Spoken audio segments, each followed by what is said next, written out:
बहुत सारी चीज़ें जो है यमुना में पीछे से ही दिल्ली से ही शुरू हो जाती हैं। कुछ साड़ी की यूनिट्स हैं जिससे पानी निकलता है, गंदा पानी निकलता है, और कुछ ये निकिल और सिल्वर की इलेक्ट्रोप्लेटिंग का काम है, उनसे कुछ पानी निकलता है। तो दोनों इंडस्ट्रियों के लिए हमने अलग अलग एक योजना बनाई हुई है। ये उन फैक्ट्रियों की बात है कि जो अनाधिकृत रूप से चल रही थी, छोटी छोटी इलेक्ट्रोप्लेटिंग इकाइयाँ जो जिनकी कभी इनको परमिशन ही नहीं दी गई थी और इस शहर के बीचों बीच में आबादी क्षेत्र में चल रही थी। तो उनकी करीब 44 इकाइयाँ इस तरह की थी। उनको हम लोगों ने इलेक्ट्रिसिटी बोर्ड को लिखा और इलेक्ट्रिसिटी बोर्ड ने इनके कनेक्शंस काट दिए, जिससे कि वो पूरी तरह से बंद हो गए। वर्तमान में यमुना नदी में केमिकल एवं प्रदूषण युक्त पानी दिल्ली हरियाणा में चल रहे उद्योगों से आ रहा है, जिसका प्रभाव ब्रजभूमि मथुरा में देखने को मिल रहा है। हालांकि मथुरा में भी निकिल एवं सिल्वर इलेक्ट्रो प्लांटिंग के चल रहे व्यवसाय से भी थोड़ा बहुत पानी विभिन्न नालों के माध्यम से यमुना में जा रहा है, जिसे ईटीपी के उच्चीकरण के माध्यम से रोकने का प्रयास किया जा रहा है। यह बात मथुरा के प्रभारी क्षेत्रीय प्रदूषण नियंत्रण अधिकारी ने एक मुलाकात में नियो न्यूज से कही। धार्मिक एवं आध्यात्मिक दृष्टि से महत्वपूर्ण ब्रजभूमि मथुरा की यमुना नदी में आने वाला जल अब शुद्ध नहीं रहा।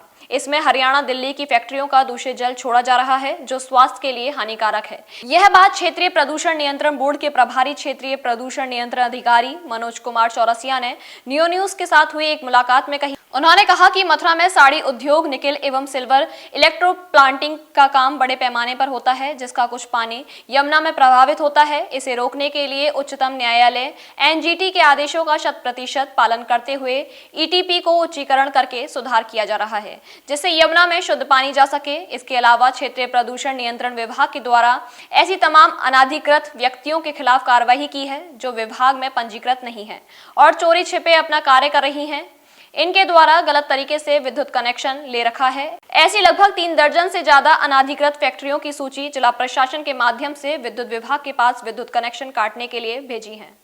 सर, स्वागत है आपका। मथुरा में आपने प्रदूषण नियंत्रण विभाग में जो कार्यभार ग्रहण किया है, अभी हाल ही में 1-1.5 महीने हुए हैं। क्या कुछ संदेश देंगे, क्या कुछ कहेंगे? अभी तक क्या कुछ कार्यवाही हुई है? जी धन्यवाद आपका।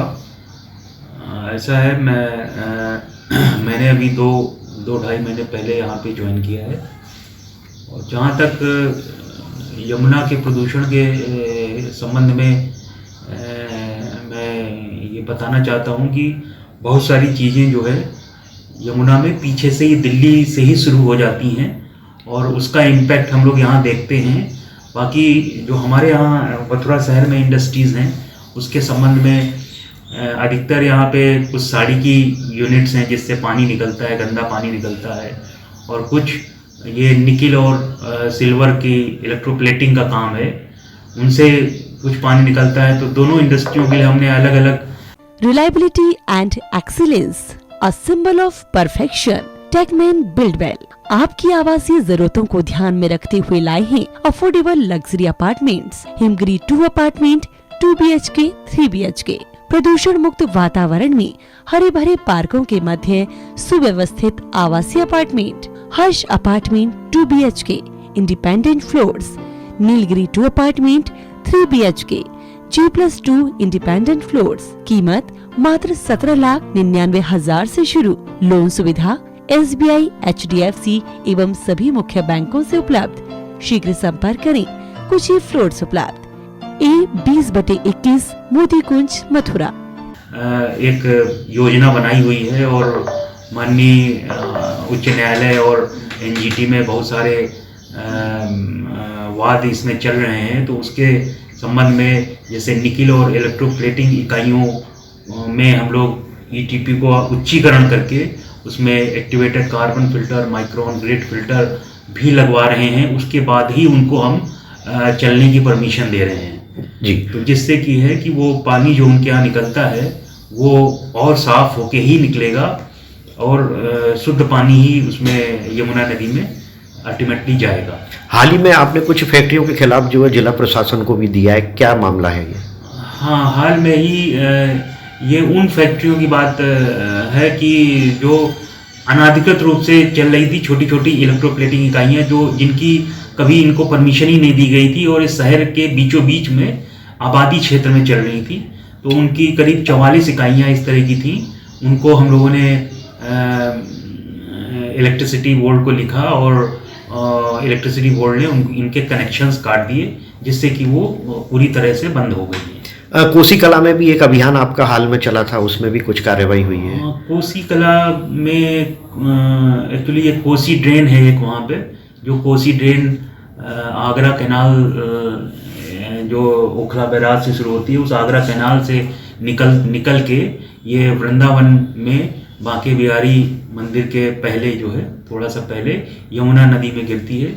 तो उसको भी सफाई करने की बात थी। तो उसमें जो आसपास इंडस्ट्रीज़ हैं, इंडस्ट्री एरिया कोसी का है, तो उसमें हम लोगों ने 10-12 इंडस्ट्रियों का सैंपल कलेक्ट करके उसको लखनऊ भेजा हुआ है जांच के लिए।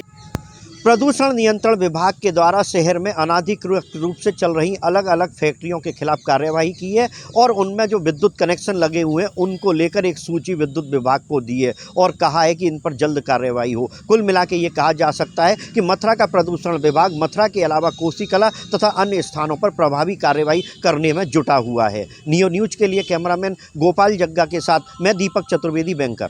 हमारे साथ जुड़े रहने के लिए न्यू न्यूज के YouTube चैनल को सब्सक्राइब कीजिए, साथ ही बेल आइकन को दबाइए न्यू न्यूज की खबरें सबसे पहले देखने के लिए।